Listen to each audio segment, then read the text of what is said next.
Mike Florio report from ProFootballTalk.com. Florio says, he broke this a few hours ago, per a source with knowledge of the situation, the NFL was willing to drop Brady's suspension by at least 50%, meaning at least 2 games, down to 2 games, if Brady, A, admitted to having knowledge of whatever those guys in the equipment room were doing to the footballs, B, if he admitted to failing to cooperate with the Ted Wells investigation, and number 3, if he apologized. He didn't do any of the 3, and now this thing might be moving into federal court. Was Brady foolish not to just take the 2 games or even 1 game and admit to some of these things? Deny, deny, deny. He may actually believe that he is not guilty of anything. He may believe that he did nothing other than say to his training staff, equipment managers, right, that I want it on the lowest possible PSI level, 12.5, show it to it. They may have taken, I'm just taking the defense side. If sure. I were representing him, that all he did was say, there is a variable, I want it to be on the lowest point variable. Show that rule to the referees, that's where I want it. And they may have said, well, let's nudge it a little bit lower than that. Well, then we go back to what you always say. Then if it wasn't the crime, it had to be the cover-up. It was. That's what it's all about. So would he have apologized? Would he have said that he didn't cooperate? Would have he said he was involved? I think he feels like his legacy is to just not say anything other than I didn't do anything wrong. And I pointed out earlier today to someone, and I would tell you this, you could tell me, if you're writing his story at the end of his career or at the end of his life, where is this deflategate? What paragraph is this story in? It's either in the first or the second. It's going to be very high up. This is a 6-month story now. This could end up being a 1 or 2 year story. When you think the first, it's going to be fairly high up either way. When you think, or I believe, if I were writing the obituary, and I was an obituary writer early in my career, that the first paragraph's got to be Tom Brady, who played in played in 6 Super Bowls and won 4, died yesterday.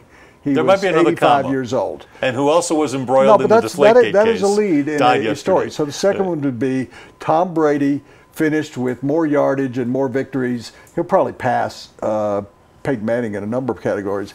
He was one of the greatest, maybe the greatest quarterback in the NFL. New paragraph. He also was embroiled in a bunch of different egregious kind of cheating scandals involving the New England Patriots. Spygate, Deflategate, phone destroying gate, covering up gate. So I think it's in the 3rd paragraph. I think he wanted it to be in the 7th paragraph or not in the story at all. See, but he's not going to forget that. I don't think this is necessarily about legacy. You know what I think this is, Woody? The fact that he's showing no contrition, that he's not apologizing or admitting to anything. I think this is about, he did do this. He did destroy the telephone. He did not cooperate with the NFL. I think this is about him thinking that his legal team can extricate him from this suspension. Well, how'd that work out for Nixon? How'd that work out for Clinton? Didn't work out for Nixon at all. How'd that work out for Clinton? He had to come out and eventually admit that he had impeached him, but he stayed in office. Yeah, they impeached. It hurt his legacy badly. Nixon's legacy was hurt, but I would think you would be right about Nixon that Watergate's in the 1st paragraph with him. Yes, despite the fact that President Nixon opened up relations with China and got us out of Vietnam. Do you remember that? Of course. Don't you think that those are really more important in the grand scheme of things than Watergate? Probably not to the American public of the time. But, as you said, 1st paragraph of the obituary. Yeah. So I don't think he's going to be able to avoid it. In regard to, so he thinks that he can be let off, but I have talked to enough legal experts in the last 2 days that says federal court judges, and that's where this would go, this matter would go, and the NFL's already filed the suit. Federal court judges don't want to have anything to do with cases that have been arbitrated. They want to keep those out of federal court. If they had to review every arbitration case, they would be busy 38 hours a day in a 24-hour day.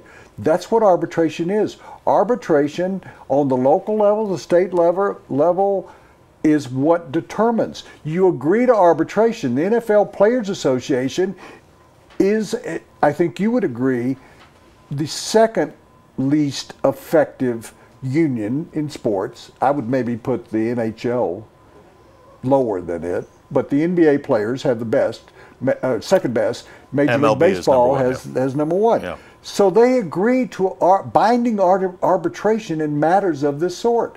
So you can't then go to a federal court judge and say, I agreed to binding arbitration, but now I want to dismiss it. So that's going to be a problem for you. Well, and later on we'll talk to a sports law professor about that very thing. We'll also talk to Mike Florio. I'm not good enough. You don't think I'm as good as a law professor? I have not seen your law degree yet. The Harmony Foundation is Colorado's premier treatment program for drug and alcohol addiction. It's located just outside of Estes Park. They've got a beautiful Holiday Inn Express mountain campus, and it is insurance friendly. So visit harmonyfoundationinc.com.